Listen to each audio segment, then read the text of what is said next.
Bienvenue sur ma chaîne Action Prophétique.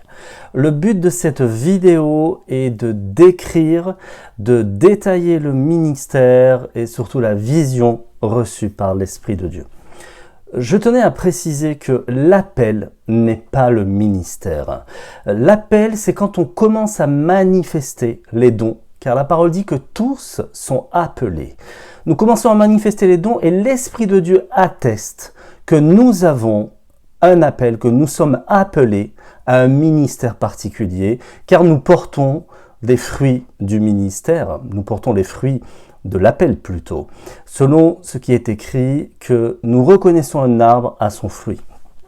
Le ministère, c'est l'œuvre du Saint-Esprit, par laquelle il nous amène depuis l'appel jusqu'au ministère, pour qu'on acquiert une certaine sagesse, une certaine maturité spirituelle. Il nous amène au stade d'adulte, qui nous permet par cette sagesse de pouvoir supporter le poids du ministère afin d'entrer dans cette destinée parfaite que le Seigneur a pour nous, de manière à entrer dans cette plénitude, d'entrer dans ce plein épanouissement auquel il nous appelle pour pouvoir le glorifier, lui et lui seul.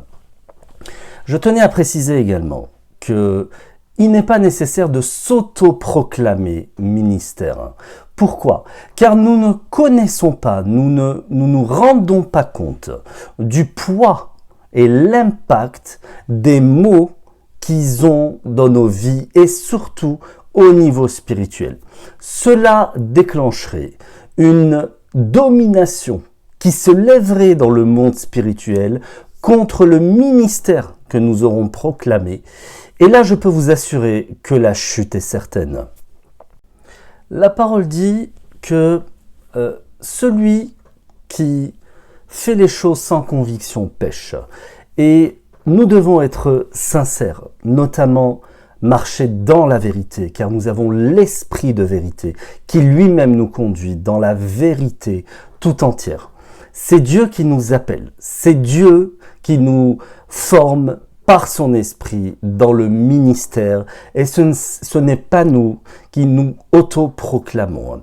Autoproclamer une chose qui ne vient pas de Dieu, c'est se mettre en danger, c'est devancer le Seigneur, c'est ne pas entrer dans cette plénitude dans laquelle il nous veut, lui seul, lui qui nous a établis, afin que nous portions du fruit durable et en abondance. La parole dit également que lui seul aplanit les sentiers, lui seul rabaisse les collines. Et le laisser partir, c'est marcher sur ce chemin que sa vie a tracé pour nous, afin d'entrer dans cette parfaite destinée.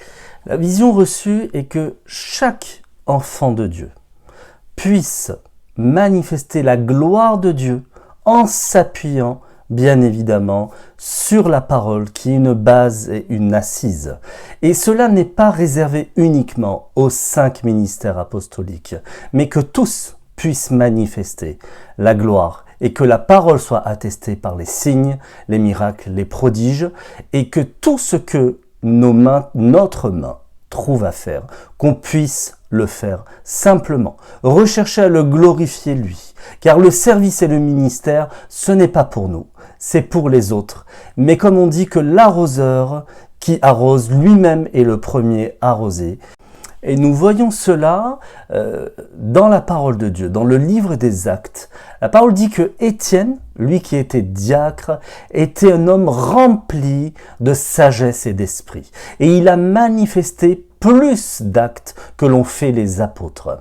Ainsi, la parole de Dieu est essentielle afin qu'elle puisse prendre vie en nous, par l'Esprit de Dieu qui vit en nous, et par l'Esprit de Dieu qui travaille en nous et qui œuvre en nous, car il agit par nous, au travers de nous et en nous. Et pour cela, nous devons être remplis de cette parole qui elle-même va se manifester au travers des actes. Elle sera simplement vie, car elle, par l'Esprit de Dieu, elle nous amène la vie. Et je dis gloire à Dieu, alléluia. le ministère est essentiellement basé sur la parole dans Matthieu 7, 24, où il est écrit qu'un homme qui a bâti sa maison sur le roc est un homme prudent. Et quand la tempête passera et soufflera, la maison tiendra. Vous me direz que cette parole, si elle n'est pas attestée, elle fera de nous que des religieux. Mais cette parole également, elle dit que de ne pas se contenter uniquement de l'écouter et de ne pas la mettre en pratique. La parole est une base, mais le spirituel également n'est pas une base. Ceci étant dit, si nous comptons uniquement, si nous basons uniquement sur le spirituel, ça fera de nous des mystiques. Et si nous nous basons uniquement sur la parole sans les œuvres, ça fera de nous des religieux. Mais l'équilibre, c'est la vision que de ce ministère qui m'a été donné et que tout enfant puisse manifester la gloire de Dieu, a commencé déjà par sa propre vie. Que les fruits se voient déjà dans la vie, afin que par l'Esprit de Dieu et par cette parole de foi que nous prêchons, qu'elle puisse vraiment impacter toute personne, des chrétiens, afin qu'ils deviennent forts, puissants et audacieux et qui puissent eux-mêmes à leur tour impacter la Jérusalem, selon ce qui est écrit dans Acte 1, que nous serons des témoins dans la Jérusalem et notre propre Jérusalem. C'est d'abord notre quartier, c'est d'abord notre famille avant tout, puis notre quartier, puis la Judée, la Samarie, le reste du monde ou les extrémités de la terre. Et je finirai également par le fait que au commencement, dès le commencement, l'Esprit de Dieu, dès le Béréchit, l'Esprit de Dieu se mouvait sur les eaux. Déjà, il œuvrait. Une foi, frères et sœurs, qui n'est pas active. C'est une foi qui est sans les œuvres. C'est une foi qui est vaine. C'est pour cela que nous devons être dans l'action. L'action, la foi sous-entend l'action. Et l'œuvre de Dieu, c'est œuvrer pour le Seigneur dans l'action, être un actif, un acteur et non pas un spectateur du royaume de Dieu.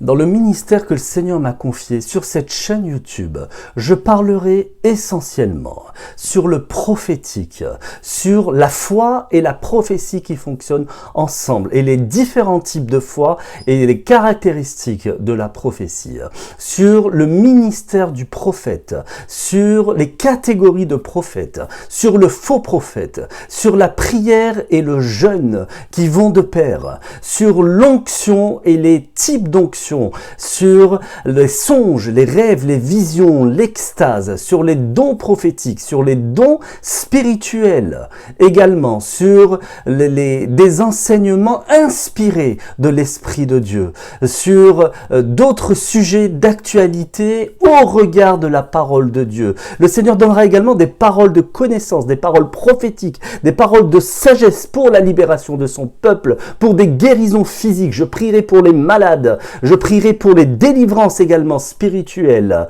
Et puis je laisserai un email dans lequel vous pourriez me contacter directement pour des requêtes personnelles, mais vous pouvez également laisser vos commentaires en bas des vidéos.